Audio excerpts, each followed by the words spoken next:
Oi, Nih, TTS Yogyakarta gue beli nih. gue siap-siap browsing ya. Iya, makanan khas Yogyakarta. Hah? Depannya G, 5 huruf Hah? mendatar. Favorit gue, Apa? gudeg. Nah, iya bener. Bolot tuh, gudeg. Budek. Oh iya, iya, iya. Nih, satu lagi. Hah, TTS gampang. Soto ya Ya itu. Bener lo bisa jawab semua ya. Apa lagi? Gunung api di provinsi Yogyakarta. Depannya 6 huruf, depannya M. Api. Merapi. Di sono kemarin sempat erupsi. Oh iya bener juga. Ih, Merapi. Pinter lu, Per. Wow, Jogja mah gue sering ke sono. Nih, satu lagi nih. Jalanan yang terkenal di Yogyakarta. Ini berapa kotak nih? Gak. 4, 6 jupan lan. Banyak banget lah. Depannya M. Mampir yuk. itu mampir yuk ember. Di depan Beringharjo, Malioboro. Oh iya. Malioboro banyak turis. Udah kagak salah lagi. Oh, pas nggak? Lu pinter ya, Per? Wah, TTS mah. Yang satu lagi. Apaan? Dokumen yang orang Tionghoa nggak bisa punya di Yogyakarta. 3 huruf mendatar. Mateng dah. 3 surat nikah. Panjang. SIM ya? SIM. Temen gua ada Tionghoa di Jogja punya SIM nyetir. KTP. Nah, ada kali, masa nggak bisa punya? SIM. Ya. KTP belakangnya yang gampangan dulu kagak ada. Kagak pertanyaan ada, SIM. kagak ada, udah tinggal satu. Kamu dari tadi jawabin semua. Ada bau-bau Mel. Bawa apa? Lu kentut. Enggak nih, ini biasa nih. Mulut lu kedeketan. Kagak, Boleh dong. kalau ada bau-bau gini biasanya ada sesuatu yang mau datang nih. Apaan sih kok gue jadi Gue merinding? kira nih kalau ada bau-bau begini, Setan. pas pertanyaannya susah, Hah? bau-bau, biasanya ada yang muncul. Baru lu merinding nggak? Kagak. Ya, kan? Bener kan? Gue bilang apa tuh? Ya salah. Kenapa dia lagi yang muncul sih setiap kita ngisi TTS? Ya bener-bener opot. Kenapa ini kasih ke kita? Ini protokol kesehatan. Iya. Kasih angpau, uang, kasih sanitizer. Habis ingin aslinya hand sanitizer. Tahu bang? Kan gue kata kalau bawa-bawa ada yang nongol. Lu sih. Bang, duduk bang, sini bang. Kenapa? Nih kan, Bantar Gebang datang, Bantar Gebang. Dia udah pulang aja, katanya kalau ada bau-bau gini pasti ada yang mau datang, katanya gitu. Ciri khas, Mel. Iya, abang wangi banget sih emang ya baunya. Lu pikir gua TPA? Bang, TPA, tempat pembuangan akhir. Bang, ini orang sotoy banget. Tiap Apaan gue sih? main TTS, sotoy, akhirnya nggak bisa jawab. Masa TTS pertanyaan nih, dokumen yang orang Tionghoa nggak bisa punya di Yogyakarta, 3 huruf mendatar, Tuh. depannya S. oh, SIM udah ada kan? KLA. Hah? Kelapa kelak. KLA. Club Project. Kelak, KLA kan kelak. Lagu Jogja, Pak. Kelak project. Udah sama aja lu. Orang Jogja banyak yang punya CD-nya waktu itu. Saya kalau pakai kacamata jadi pintar biasanya. Oh. Coba lihat. Oh iya, bisa gitu dia. Oh. Iya kan? Oh, Nih, oh, ini pas nih. apa? Gua lagi belajar nih soal beginian nih. Apaan tuh? Gua sampai bikin artikel ya. Apaan sih? Apaan? Soal Tionghoa tadi. Dokumen yang tidak bisa dimiliki oleh etnik Tionghoa di Jogja. Tuh, Depannya S, 3 huruf apaan? dokumen orang lain. SHM. SH, sertifikat hak milik. Sertifikat hak milik. Kenapa orang Tionghoa nggak masa? bisa beli? Masa? Ya emang kagak bisa. SHM kan udah lama banyak yang tinggal di sono, bangun rumah, udah anak cucunya. Iya. Masih nggak bisa. Temen gue keturunan Tionghoa tinggal di sana. Iya, coba tanya. Punya SHM nggak? Rumahnya sertifikat hak milik atau bukan? Kok gitu? Pasti hak guna bangunan tuh. HGB. Hak HGB guna bangunan. atau enggak hak pakai. Oh. Bang, emang kenapa ya orang Tionghoa nggak bisa punya SHM? Kenapa sih? Jadi begini ceritanya. Jadi sampai sekarang Hah? etnik Tionghoa di Jogja itu nggak pernah bisa ngurus sertifikat hak milik atas propertinya. Heeh. Mereka cuma bisa Ya. hak guna bangunan Iya. atau hak pakai. Kok beda sama wilayah Indonesia yang lain? Betul. Kenapa Jogja enggak? Kenapa Jogja lain sendiri? Iya. Ya karena dia kan daerah istimewa Yogyakarta. Jadi urusan pertanahan yang ngatur sultan. Oh. Beda nih urusannya. Kalau di Aceh, maaf, Lain. agak menyimpang. Kalau dia kan daerahnya agak beda. Di Istimewa Aceh. juga Aceh. Sama Iya, Jogja. cuman kan Aceh nggak ada rajanya. Jogja ada memang ya. Jogja ada rajanya. Berarti dari dulu sampai sekarang nih. Dari dulu sampai sekarang. Nggak bisa berubah tuh bang. Kan banyak yang udah keturunan Indonesia, lahir di Indonesia, besar di Indonesia. Kan jangan berubah terus. Punya KTP Indonesia walaupun bang. Oh iya, walaupun punya KTP. Jadi udah banyak orang-orang etnik Tionghoa yang membawa kasus ini ke pengadilan. Oke. Tapi mereka selalu ya kalah gitu loh. Alasannya raja tadi. Nah, jadi begini. Konon kabarnya Iya. ini dilakukan karena Heeh. dulunya etnik Tionghoa yang tinggal di Jogja itu Iya. lebih berpihak sama Belanda Oke. ketimbang berpihak sama Kesultanan Jogja. Oke. Jadi tiap kali ditanya gitu ya, kenapa sih? Ya karena itu alasannya. Latar belakangnya begitu. Jadi kalau ditanya tuh selalu begitu jawabannya. Coba pelajarin sejarah. Iya. Coba dicek sejarahnya. Coba pelajarin sejarahnya. Supaya teman-teman bisa tahu kenapa etnik Tionghoa nggak pernah bisa punya sertifikat hak milik di Jogja. Nah, ini kan tandanya abang udah pelajarin nih. Ah, Itu Iya. gimana bang? nah makanya gue juga penasaran. Ah. Apa iya? Hah. Waktu kita dijajah sama Belanda, etnik Tionghoa yang ada di Jogja lebih ngebelain Belanda daripada ngebelain Raja Jogja waktu itu. Iya. Nah, ini gue lagi belajar soal beginian nih, Per. Oh. Apa yang abang temuin? Nah, tahun 1740, Tua banget tuh. udah lama tuh, Per. Iya. Tahun 1740 itu adalah sejarah yang gelap buat kota Jakarta. Oh, PLN belum masuk. Iya, mati listrik ya? Gelap. Namanya belum Jakarta dulu. Iya. Namanya masih Batavia. masih Batavia.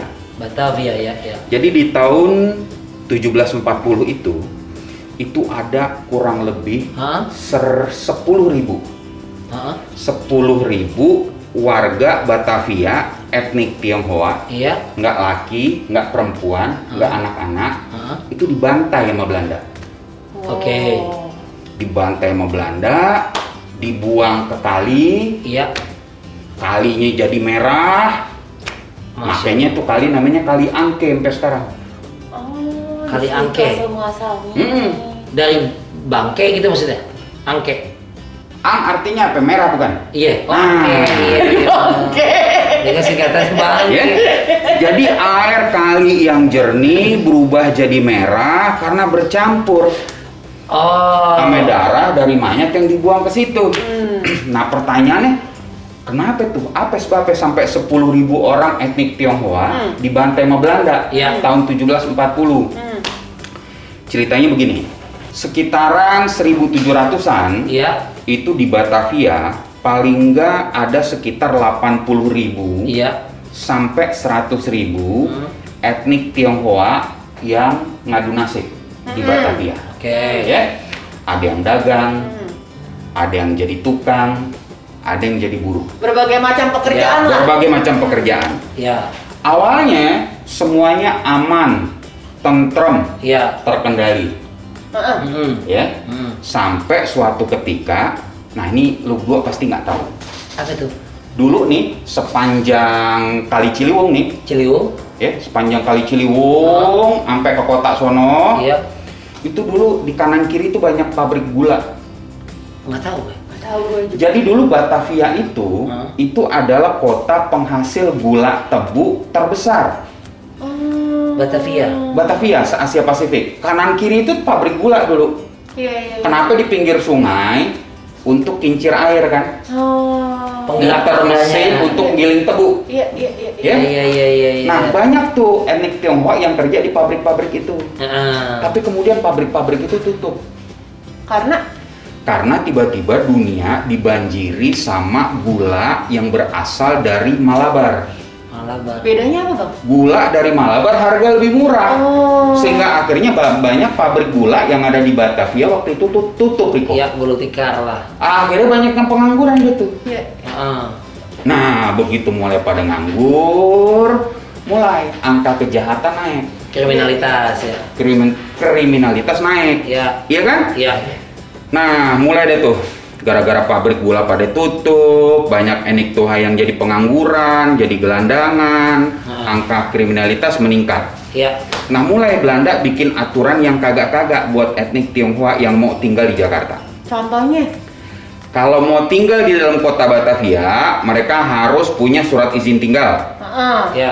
punya izin dagang Ya. atau izin usaha. Dipersulit lah tuh ya. Dipersulit. Hah.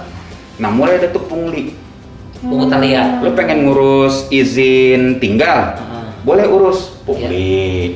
Izin usaha boleh urus pungli. Mulai ada tuh pungli gitu ya. Itu zaman Batavia atau zaman sekarang, Pak? Zaman Batavia. Oh. Jangan Sampai gitu sekarang Cep, masih ya? Sampai sekarang sih saya masih ada oknum mah. Cikal bakal berarti ya. Oknum jajan Belanda. Tuh. Nah, pungli merajalela. Ya. Oh. Nggak cukup hanya itu, Belanda makin lama makin memperketat aturan. Kalau ada etnik Tionghoa di Batavia, Heeh. lu punya izin, izin menetap, Iya. tapi lu nggak ada usaha, Jadi Nggak boleh. kagak bisa juga. Waduh. Tangkep lu. Oh. mesti Jadi ada dibikin izin. susah ya. Dibikin Iya. susah, Iya. dibikin susah. Nah, sampai akhirnya orang-orang yang ditangkep-tangkepin Heeh. sama VOC sama Belanda di Batavia itu semuanya dinaikin ke atas kapal. Heeh. Oh. Katanya mau disuruh kerja di Sri Lanka. Oh, negara Asia lainnya ya. Ya, kan Sri Lanka dulu juga ada VOC di sini Iya, kan. iya. Dinaikin dah tuh mereka ke atas kapal. Heeh. Mereka dinaikin ke atas kapal, berangkat ke Sri Lanka, tapi kemudian beredar kabar mereka tuh nggak sampai ke Sri Lanka. Lah, kemana itu? Di tengah jalan, di tengah laut, dicebur-ceburin sama Belanda ke laut. Oh, Astaga. jahat ya. Kayak Iya kan? pembersihan etnis ya. Iya kan? Iya. Entah itu benar, entah itu hoax, nggak Iya. tahu. Prosesnya. Tapi yang jelas, etnik Tionghoa di Batavia marah dong. Gila Iya lu benar. bawa orang ke Sri Lanka naik kapal, tapi mereka nggak pernah sampai ke Sri Lanka, di tengah jalan lu lemparin tuh orang-orang ke laut. Nggak terima dong. Nggak terima, Iya. mulai Gejolak. serang kanan, serang kiri.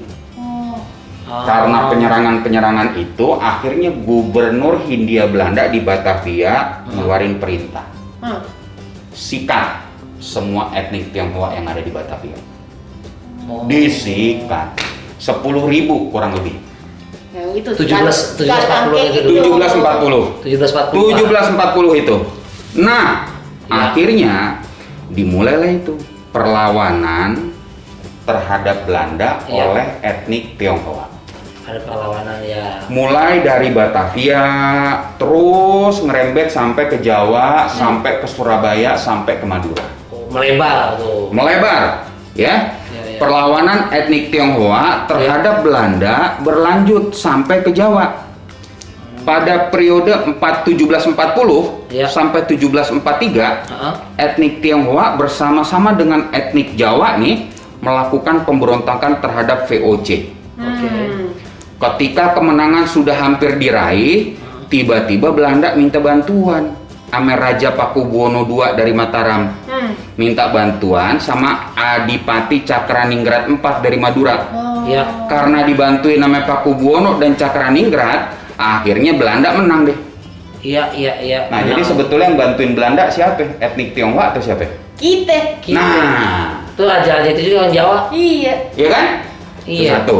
Kisah lain perlawanan etnik Tionghoa terhadap Belanda di Jawa. Iya. Ini terjadi lagi di 1810. Ini udah beres tuh yang tadi ya? Yang tadi udah beres nih. tuh ya? Ya, Kira-kira 1810. Tahun 10. Ada orang namanya Raden Rongga.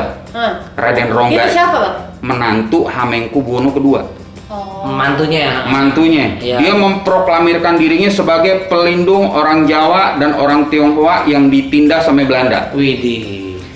Nah, dia pimpin deh tuh pasukan etnik Jawa, pasukan etnik Tionghoa untuk menyerang kantor dan pos milik Belanda yang ada di sepanjang pesisir utara Pulau Jawa.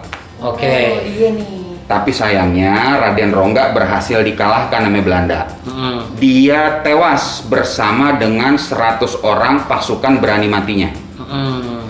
Di antara 100 orang itu, 12 orang diantaranya etnik Tionghoa tuh. Oh, iya, iya, iya, iya, iya. Ada keturunan Tionghoa juga. Nah, sekarang kita lanjut ke masa pemerintahan Hamengkubuwono III. Ini baru juga belajar. Iya. Ya. Gimana tuh bang? Nah, Hamengkubuwono III itu ternyata berteman baik sama seorang Tionghoa bernama Tan Jising. Tanjisi. Pernah dengar lu namanya Tan Jising? Tan Ekcuan yang pernah bang? Roti itu. Itu Ruti. Tan Ekcuan saudaranya Ya. Lau. Ah, karena nih orang berjasa banget, si Tanji Sing ini sampai diangkat jadi bupati loh. Iya. Dan dikasih gelar Tumenggung Sekoningrat. Iya. Pernah dengar namanya ini? Sejarah sih belum, Bang. Belum pernah tuh gue temen Parah Kuningrat. berdua ya. Tahu. Nah, tahu, waktu Pak. meletus perang Diponegoro, Iya. tahun berapa ya? 1825, 1830. Nah, Pas Dia- ajan lah tuh ya. Iya. Nah, maghrib memang. jadi waktu lagi meletus perang Jawa, Ah. 1825, 1830 yang dipimpin sama Pangeran Diponegoro, si Tanji Sing ini Hah? yang ngajarin pasukan Diponegoro belajar kungfu. Oh, Wow. oh dia nih. Dia. Kayak pendekar itu yang Cina itu siapa? Jet Pang itu siapa? Jet Li. Ah, itu dia. Ya Jet Li kan di rumah juga ada Jet. Jadi Tanji Sing ini, Diponegoro, Pangeran Diponegoro. kalau kemampuan bertempur pasukan ente begini doang, Iya. nggak bisa menang. Kelar lo. Oh. Kumpulin dah, sini gua ajarin. Bela diri. Diajarin bela diri sama Tanji Sing. Ya. Oke. Terus Tanji Sing juga tuh Ya. yang halo-haloin ke teman-temannya. Ini kita lagi perang. Lu Hah? sumbang dong, bantuin biaya. Lu sumbang dong, bantuin biaya. Lu sumbang dong, bantuin biaya. Oh iya iya iya. iya. Dikasihin ke Pangeran Diponegoro. Nih, sumbangan dari teman-teman saya, Hah? etnik Tionghoa juga. Nih Ipman ikutan ya? Hah? Ipman. IIP, IP nggak ada. Beda ya? Ya kan? Nggak ikutan Nah, itu IP. Tanji Sing tuh. Oh dia tuh yang ngumpulin Ngumpulin. semuanya. Dia ajarin pasukan Diponegoro bela diri. Kungfu tadi. Dia kumpulin uang, Dana. dan lu pernah lihat Pangeran Diponegoro naik kuda warna putih? Iya, Tahu, iya, tahu. itu Ya, terkenal foto-foto banget banyak. tuh, lukisan Banyak kemana-mana. fotonya banyak, Iya. patungnya ada. Iya iya, kuda putih. Itu kuda putih itu sebetulnya itu kuda kesayangan punya Tanji Sing itu. Oh. Dikasihin ke Iya. Pangeran Diponegoro. Berarti sayang banget Tanji Sing sama Pangeran Diponegoro Nah, ya? Chinese ini membantu Iya. malah. Iya, iya. Itu dia. Oh, buat berjuang. Ya. Iya iya benar-benar. Jadi makanya gua agak bingung kalau tiba-tiba ada yang bilang etnik Tionghoa nggak bisa punya sertifikat hak milik di Jogja karena dulu dia lebih berpihak sama Belanda. Nah itu Lah, lah, beda, itu- kontradiktif jadinya. sejarah. Makanya, nih belum lagi nih, etnik Tionghoa juga ikut bahu-membahu memberikan bantuan kepada ipar Pangeran Diponegoro Namanya? yang namanya Tumenggung Sasradilaga. Oh. Dia mengobarkan perang Ya. terhadap Belanda di wilayah Lasem. Tionghoa Lasem waktu itu Ya. udah banyak yang menganut agama Islam. Dengan gagah berani, etnik Tionghoa di Lasem bergabung dengan pasukan Sasradilaga. Iya. Perang antara Sasradilaga dengan Belanda berkecamuk di Lasem sampai ke Bojonegoro sepanjang tahun 1827 sampai 1828. Kalah kan ya? Dan ketika Sasradilaga kalah, Nah, tuh. etnik Tionghoa di 3 wilayah itu, Lasem, Rembang, Bojonegoro, dibantai sama Belanda. Oh, alah. Ya artinya ada kekeliruan sejarah dong, Bang. Nah, makanya akhirnya gue mikir, Hah. apa iya etnik Tionghoa di Jogja nggak bisa punya sertifikat hak milik karena dulu mereka ngebantuin penjajah? Ternyata Iya. yang gue baca, yang gue pelajarin nggak begitu. Berbeda. Feeling gue sih, Iya. feeling gue ya, Ah. feeling gue. Kalau lu jadi raja, Iya. semua tanah di kerajaan lu Heeh. punya lu bukan? Iya lah. Iya dong. Iya dong. Iya kan? Iya. Milik gua aja. Iya kan? Heeh. Nggak menguasai. Betul kan? Jadi gua curiga, gua khawatir jangan-jangan alasan sebetulnya adalah Heeh. ya karena ini tanah gua. Heeh. Nggak bisa lu punya sertifikat hak miliknya.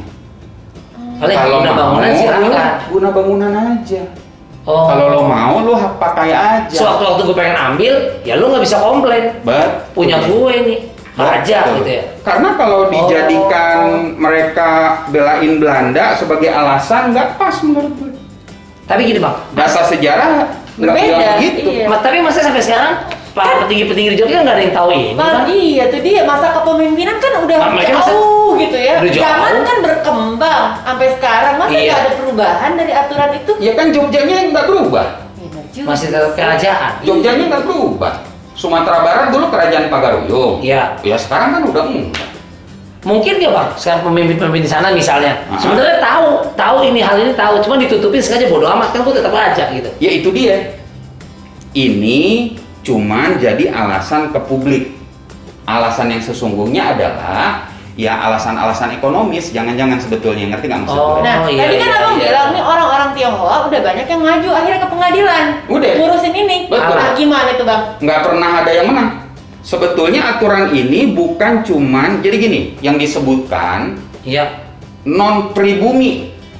Oh.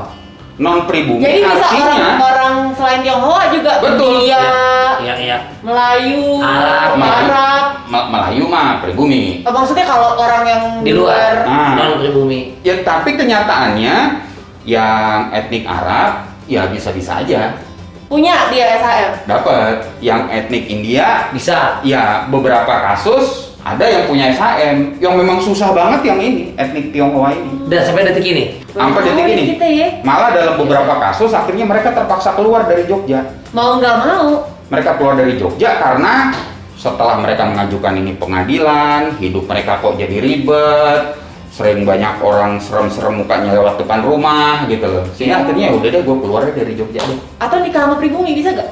Nah, perkawinan silang itu kan bisa Iya tuh. menipiskan anggapan itu sehingga dia bisa SHM nggak punya. Perlu dicoba tuh. Nah, nikah sama pribumi. Perlu Gimana tuh? dicoba tuh. Apa gua aja cobain ya? Iya. Kan kenapa? Boleh Perlu dong. dicoba tuh. Iya. Perlu reformasi Gimana, agraria guys? dong. Betul. Oke, gue. Otaknya kotor ya? Iya. Ya.